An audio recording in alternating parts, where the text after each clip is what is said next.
computer up here, it was going to turn off. But anyway, early in my career working for Peter Marcus, who some of you might know, he made the joke that a lot of analysts have heard that one of the qualities of a good analyst is a certain level of amnesia regarding former forecast. And so you have a tendency to forget when maybe you were early or late or whatever the case may be to the market. But I'm happy to start this year's presentation by looking back to last year and being able to say with confidence to a certain degree that we were relatively close to where we were aiming in 2024. Our forecast last year called for average prices of hot rolled coil in the US to be about $770 per ton.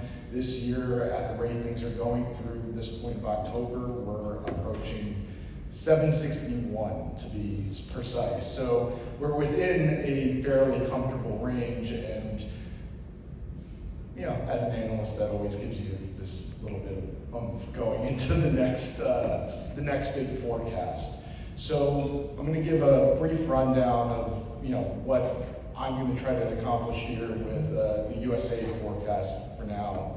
I'm going to start with just a look at the paradigm that we've been in, this post-cap COVID environment that's really been defined by significant volatility both in pricing and steelmaker profitability over the course of time. Then we're going to go through the major drivers of our demand forecast and look at what's going to happen with steel demand between now and 2027. That's going to tailspin us into what the supply-demand balance here in the United States is going to look like.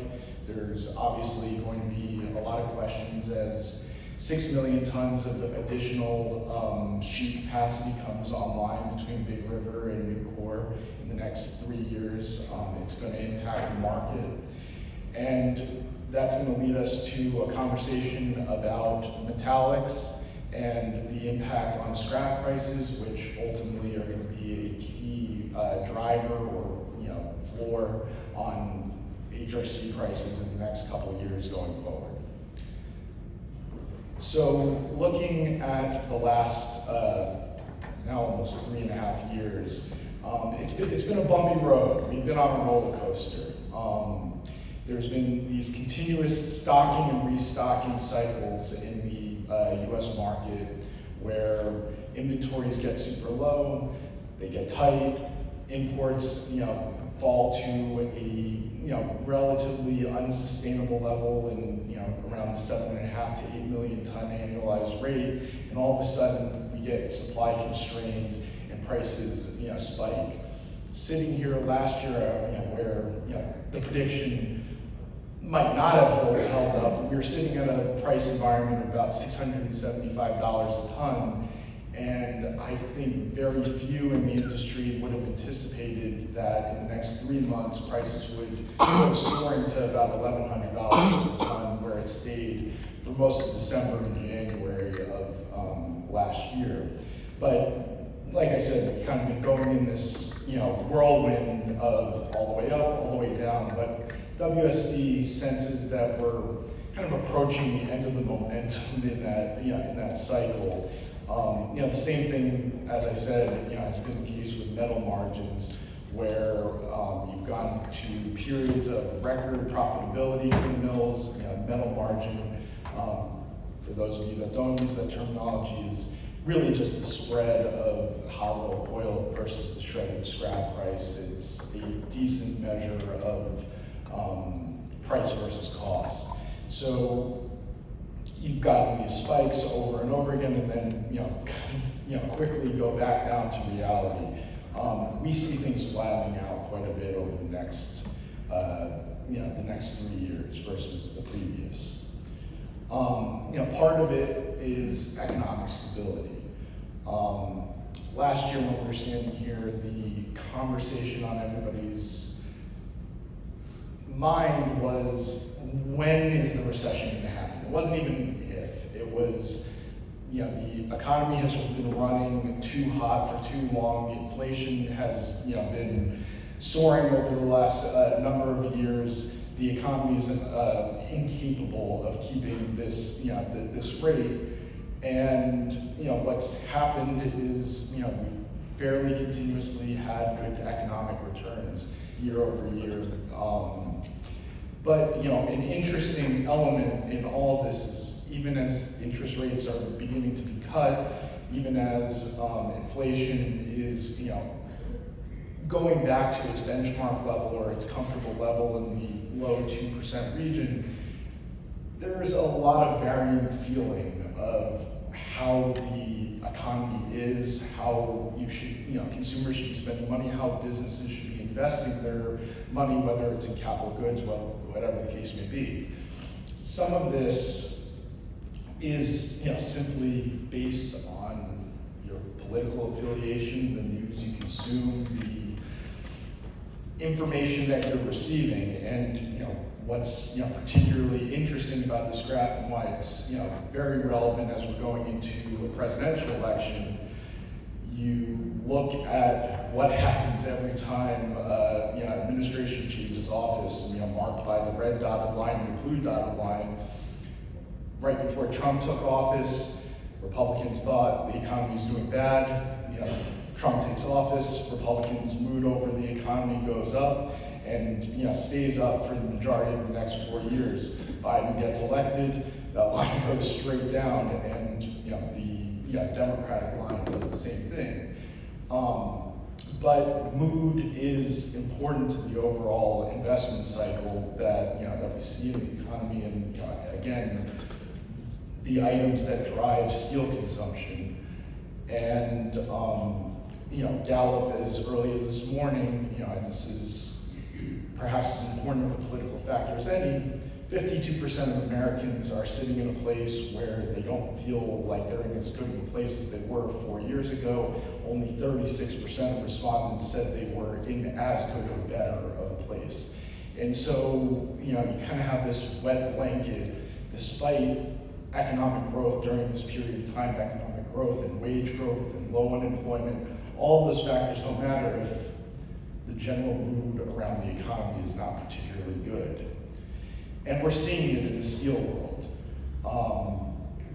Across all the major steel consuming industries, really, excluding ones that are very impacted by government spending. So defense and rail infrastructure is doing great. Construction is doing great with all of the money flowing in. You're seeing a relative slowdown both in the near term and continuous momentum around many of the major steel consuming industries when you take it as groups of long lead time capital goods or short lead time capital goods or consumer goods across the board. Steel demand is not particularly great, and in 2024 we see it down in the 1.5% below 2023 levels. When you look at automotive, which is maybe the most consumer driven group, it's been a very flat year. Total sales last year were 15.7 million units. This year, Cox Automotive has the forecast at 15.7 million units. But there's some reason for optimism here, because we're still very much sitting at a point in the automotive world where sales haven't quite recovered to their pre-COVID levels. We're still sitting about 1.5 million auto units below what was fairly typical in 2017, 2018, 2019. This particular industry has been maybe the most visibly hit of a lot of consumer durable items. As far as inflation, we've seen auto average new car sales going from an average sale price of $34,000 to $44,000. High interest rates are certainly not encouraging buyers to run into auto dealerships and make major capital decisions.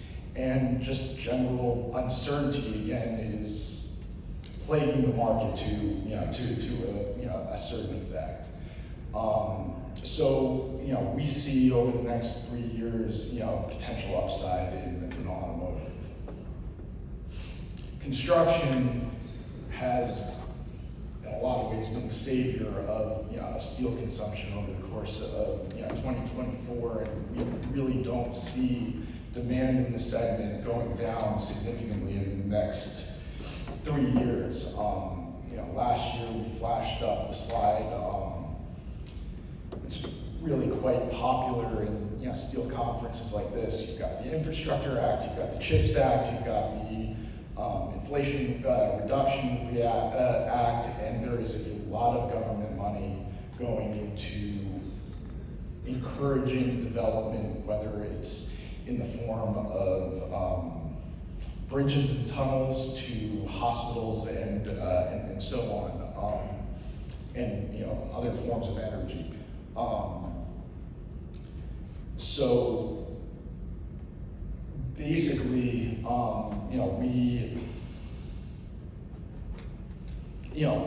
we see this as a driver of growth over the next year or so.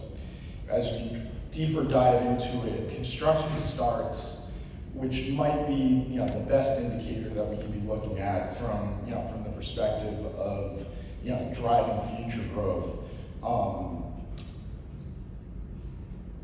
Through the first 8 months of 2024, total construction starts are up about 4% versus the same period in 2023, with non-residential starts up 3%, residential building starts up 8%, and non-building construction down 8%.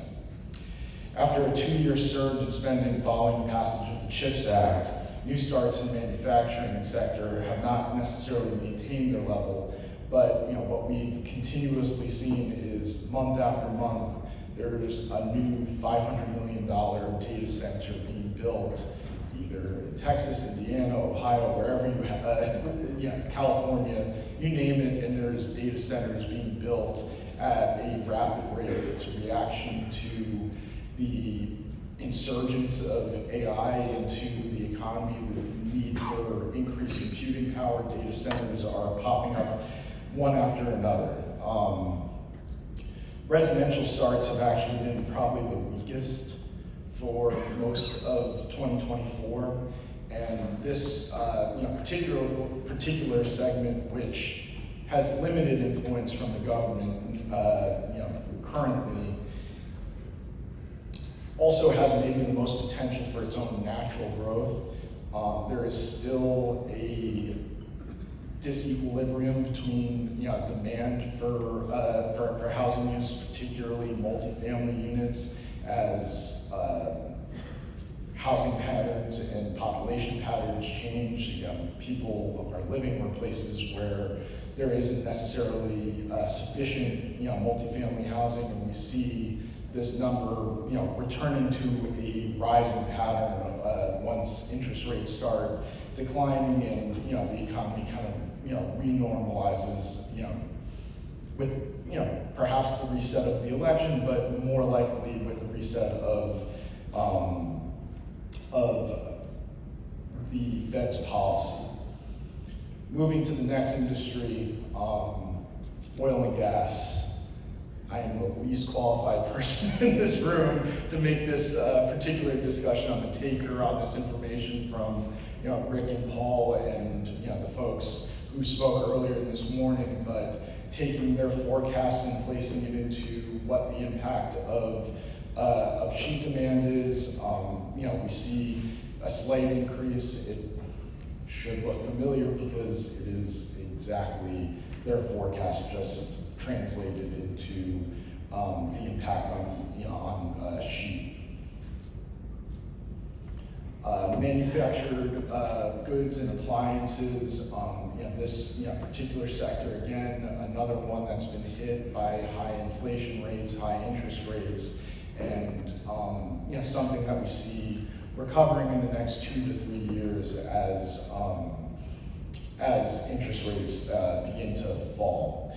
So this all leads to the punchline, and that is that the overall environment for steel demand, which right now we're at a post-COVID low. 2024 is, down 1.5–2% from 2023, but we see a steady increase over the course of the next handful of years of 2.5–3 million tons. So, that, leads to a pretty important question, and that question is, okay, there's 2.5–3 million tons of additional demand coming. There's 6 million tons of additional sheet capacity that's being brought on between the end of this year and the beginning of 2027. Is it going to be absorbed? Is there enough other factors being played to avoid an oversupply condition in the U.S. market? Which, my conclusion from doing this work is we're likely going to find a way to balance out.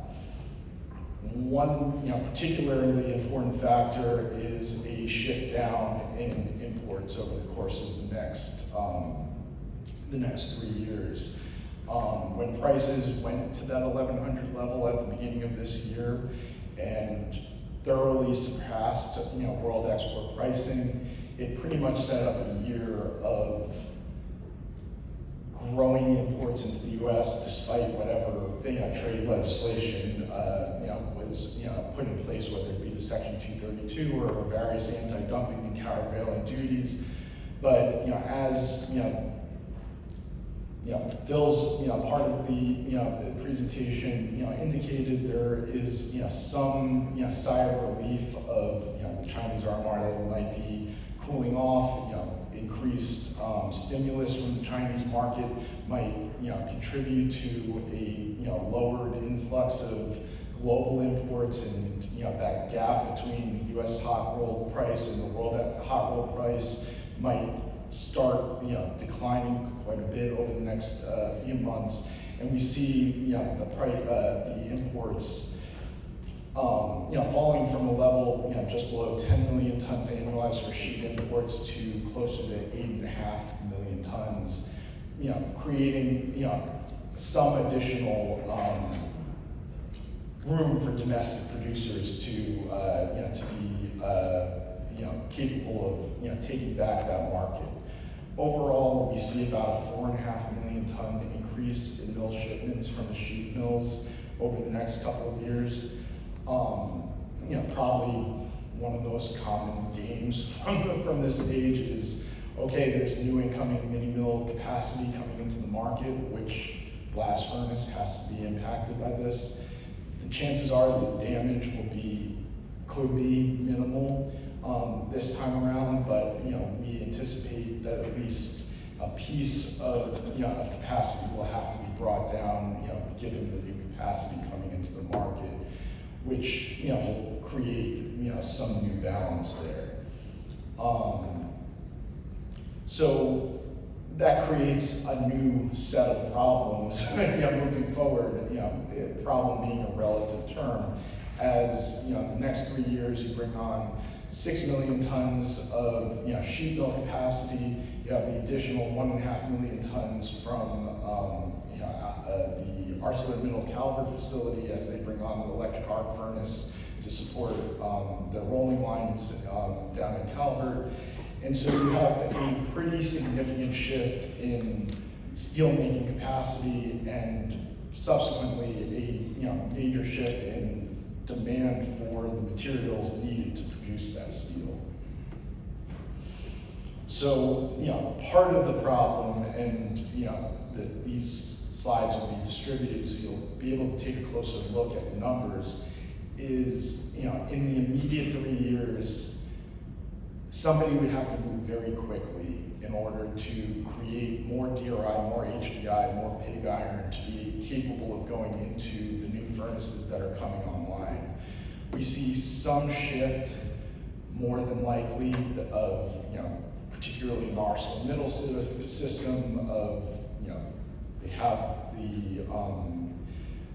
unit in Corpus Christi that that I'm sure is going to be used to be utilized at their rolling mill in Alabama, but otherwise a lot of the onus is going to fall on increased shipments of pig from the international market, which is fairly limited in the market, particularly with Russia and Ukraine taken out of it.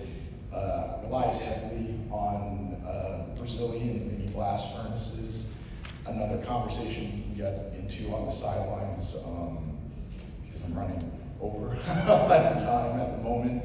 But the major punchline here is prime scrap is by definition limited to the consumption of steel. So even though consumption is going to be up a little bit over the next couple of years, demand is going to grow at a more rapid rate, creating a bit of a gap. Something that we're hearing a lot of, and directly from the companies during their financials and so forth, is that low copper shredded scrap is going to be part of the solution. Significant investment is going into place from existing, from that DJJ is rapidly expanding their ability to produce low carbon shredded scrap around the country. Similar comments have been made by the folks at Steel Dynamics. And overall, through an intensive study that World Steel Dynamics did earlier this summer, where we looked at scrap from a region by region standpoint, some of the concerns around the availability of scrap are particularly overstated when looking at the obsolete side of the market. And we believe that, generally speaking, there is enough availability of that material to at least alleviate the need for, or the excess demand for prime scrap going forward. Overall, though, we still see that the tight metallic supply is going to create an environment where particularly prime scrap and shredded scrap, see a sizable increase over the next handful of years. This might be alleviated somewhat 5 years from now as additional DRI or pig iron capacity becomes available.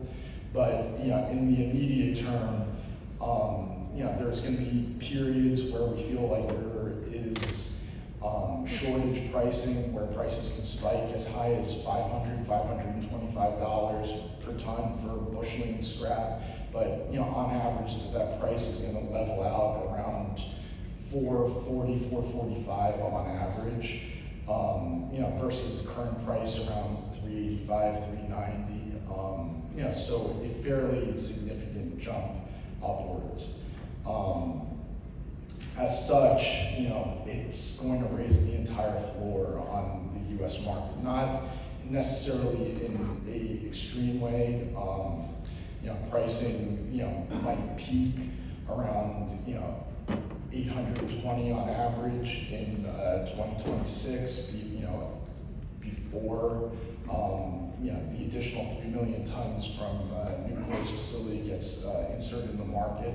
There's also the possibility during this period of time where there are brief periods of oversupply that might drive pricing well down into the $650 range, and essentially shaking out the market. But on average, we see prices largely sustained between the $780 to $830 per ton region for the next 3